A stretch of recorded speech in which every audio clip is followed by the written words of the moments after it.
Hi hello guys, welcome back to my YouTube channel. Friends, ಇವತ್ತಿನ video ತುಂಬಾ informative ಆಗಿರುವಂಥ ಒಂದು ವಿಡಿಯೋ. ಖಂಡಿತ ವಿಡಿಯೋನ ಸ್ಕಿಪ್ ಮಾಡದಲ್ಲಿ ಪೂರ್ತಿಯಾಗಿ ನೋಡಿ. ನೀವು ಯಾರಾದರೂ ಫಸ್ಟ್ ಟೈಮ್ ನನ್ನ ಚಾನಲ್ಗೆ ವಿಸಿಟ್ ಮಾಡಿದರೆ ಪ್ಲೀಸ್ ಚಾನಲ್ನ ಸಬ್ಸ್ಕ್ರೈಬ್ ಮಾಡ್ಕೊಳ್ಳಿ, ಹಾಗೆ ಲೈಕ್ ಮಾಡಿ ಮತ್ತು ಹೆಚ್ಚೆಚ್ಚು ಶೇರ್ ಮಾಡಿ. ಫ್ರೆಂಡ್ಸ್, ಮನೆಯಲ್ಲಿ ದಾರಿದ್ರ್ಯ ಬರಲು ನಾವು ಮಾಡುವ ಈ ತಪ್ಪುಗಳೇ ಕಾರಣ.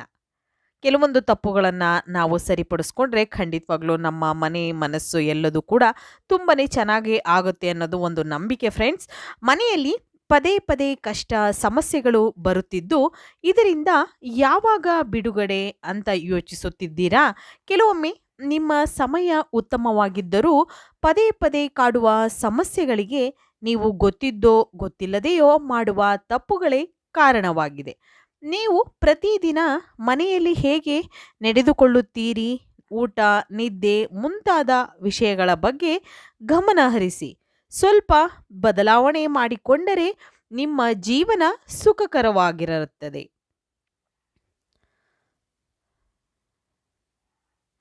ಮನೆಗೆ ದರಿದ್ರ ಬರಲು ನಾವು ತಿಳಿದು ತಿಳಿಯದೆಯೋ ಮಾಡುವ ಈ ತಪ್ಪುಗಳೇ ಕಾರಣವಾಗಿರುತ್ತೆ.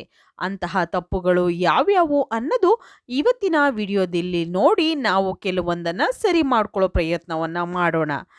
ಮೊದಲನೇದಾಗಿ, ಪ್ರತಿದಿನ ಊಟ ಮಾಡುವ ವೇಳೆಗೆ ಅನವಶ್ಯಕವಾಗಿ ಯೋಚನೆಗಳನ್ನು ಮಾಡುತ್ತಾ ತಟ್ಟೆಯ ಮುಂದೆ ಕಣ್ಣೀರು ಹಾಕುತ್ತಾರೆ. ಅನ್ನ ದೇವರಿಗೆ ಸಮಾನ ಎಂದು ಪರಿಗಣಿಸುವುದರಿಂದ ಕಣ್ಣೀರು ಹಾಕಿದರೆ ಕಷ್ಟಗಳು ಹೆಚ್ಚಾಗಲಿವೆ. ಫ್ರೆಂಡ್ಸ್, ಎರಡನೇದು, ಹೆಣ್ಣು ಮಕ್ಕಳು ತಟ್ಟೆಯನ್ನು ನೆಲದ ಮೇಲೆ ಇಟ್ಟು ಊಟವನ್ನು ಮಾಡಬೇಕು. ತೊಡೆಯ ಮೇಲೆ ಇಟ್ಟುಕೊಂಡು ಊಟ ಮಾಡಬಾರದು. ಹೀಗೆ ಮಾಡುವುದು ರೋಗಿಗಳು, ಭಿಕ್ಷುಕರು ಮತ್ತು ನಿರ್ಗತಿಕರು ತೊಡೆಯ ಮೇಲೆ ತಟ್ಟೆಯನ್ನ ಇಟ್ಟುಕೊಂಡು ಊಟ ಮಾಡುತ್ತಾರೆ. ಆದ್ದರಿಂದ ಊಟದ ತಟ್ಟೆಯನ್ನು ನೆಲದ ಮೇಲೆ ಇಟ್ಟು ಊಟವನ್ನು ಮಾಡಿ.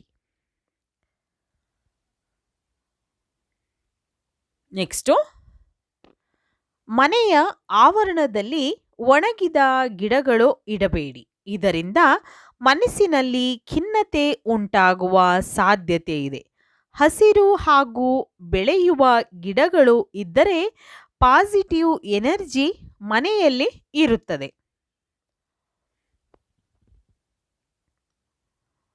ಹಾಗೆ ಈಗ ನೆಕ್ಸ್ಟ್ ನಾಲ್ಕನೆಯದು, ಸಾಧ್ಯವಾದಷ್ಟು ದೇವರಿಗೆ ಮನೆಯ ಹೂಗಳನ್ನೇ ಅರ್ಪಿಸಲು ಪ್ರಯತ್ನ ಮಾಡಿ. ಹೊರಗಡೆಯಿಂದ ತಂದಂತಹ ಹೂವಿನಿಂದ ಪೂಜೆ ಮಾಡುವ ಮುನ್ನ ಮನೆಯ ನೀರನ್ನು ಸಿಂಪಡಿಸಿ ಶುದ್ಧ ಮಾಡಿ ನಂತರ ಉಪಯೋಗಿಸಬೇಕು. ಹಾಗೆ ಈಗ ಐದನೇದು, ನಿಂತ ಗಡಿಯಾರವು ಅಶುಭದ ಲಕ್ಷಣ.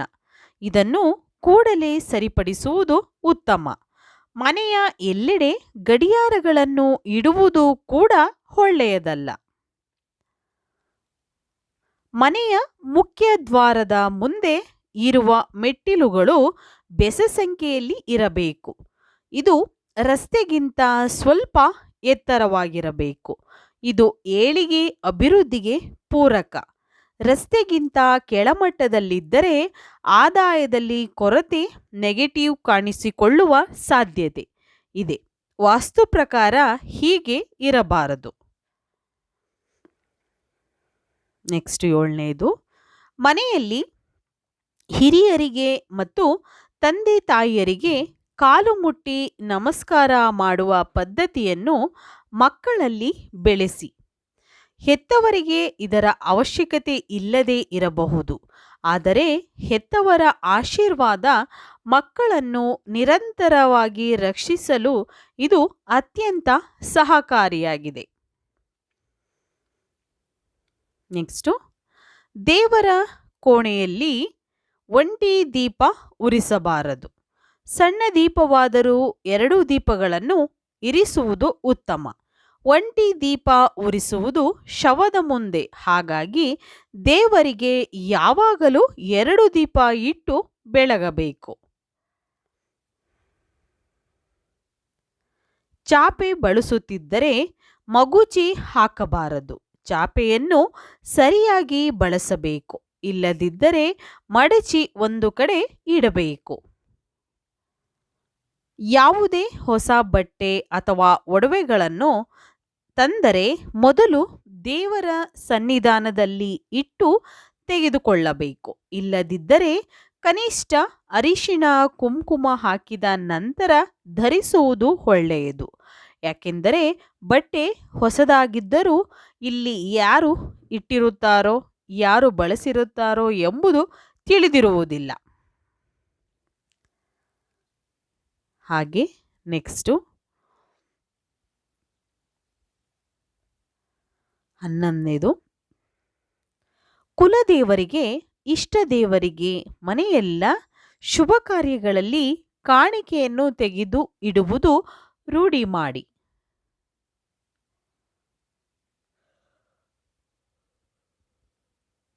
ಜೇಡರ ಬಲೆ ಮನೆಯಲ್ಲಿ ಕಟ್ಟಿದರೆ ತಕ್ಷಣ ನಿವಾರಿಸಿ.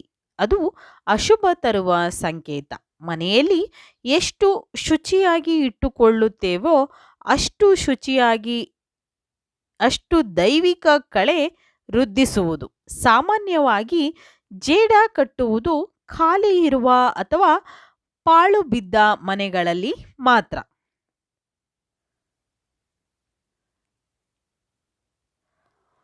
ನೆಕ್ಸ್ಟು, ಮನೆಯ ಯಾವುದೇ ಜಾಗದಲ್ಲಿ ಅಥವಾ ಕಾಂಪೌಂಡ್ ಒಳಗೆ ಪಾರಿವಾಳಗಳು ಮನೆ ಮಾಡಿದರೆ ಅದು ಕಷ್ಟಗಳು ಎದುರಾಗುವ ಸಂಕೇತ. ಅವುಗಳ ಪ್ರಾಣ ಹಾನಿಯಾಗದಂತೆ ಅಲ್ಲಿಂದ ಓಡಿಸುವುದು ಒಳ್ಳೆಯದು. ಜೇನುಗೂಡು ಮನೆಯಲ್ಲಿ ಅಥವಾ ಕಟ್ಟಡದ ಯಾವುದೇ ಮೂಲೆಯಲ್ಲಿ ಕಟ್ಟಬಾರದು. ಜೇನುಗಳಿಗೆ ಹಾನಿ ಆಗದಂತೆ ಅದನ್ನು ತೆರವು ಮಾಡಿ. ಸಾಧ್ಯವಾದಷ್ಟು ಮನೆಯೊಳಗೆ ಯಾವುದೇ ಜೀವಿಗಳಿಗೆ ಜೀವಹಾನಿ ಮಾಡಬೇಡಿ. ನೆಕ್ಸ್ಟು, ಹಿರಿಯರು ನಂಬಿಕೊಂಡು ಬಂದ ದೈವಗಳಿಗೆ ಅವರದ್ದೇ ಆದ ಸಂಪ್ರದಾಯಗಳಿಗೆ ಗೌರವ ತೋರಿಸುವುದು ನಮ್ಮ ಆದ್ಯ ಕರ್ತವ್ಯವಾಗಿರುತ್ತೆ. ಫ್ರೆಂಡ್ಸ್, ನೋಡಿದ್ರಲ್ಲ ಇವತ್ತಿನ ವಿಡಿಯೋದಲ್ಲಿ ತಿಳಿಸಿರುವಂತಹ ಕೆಲವೊಂದು ಸಲಹೆಗಳನ್ನು ನೀವು ಕೂಡ ಅಳವಡಿಸ್ಕೊಳ್ಳಿ. ಖಂಡಿತವಾಗಲೂ ಯಾವುದಾದ್ರೂ ತಪ್ಪಾಗಿದ್ದರೆ ಅದನ್ನು ಸರಿಪಡಿಸ್ಕೊಳ್ಳಿ. ನಿಮ್ಮ ಜೀವನನೂ ಕೂಡ ತುಂಬಾ ಸಂತೋಷ ಸುಖಮಯವಾಗಿ ಇರುತ್ತದೆ.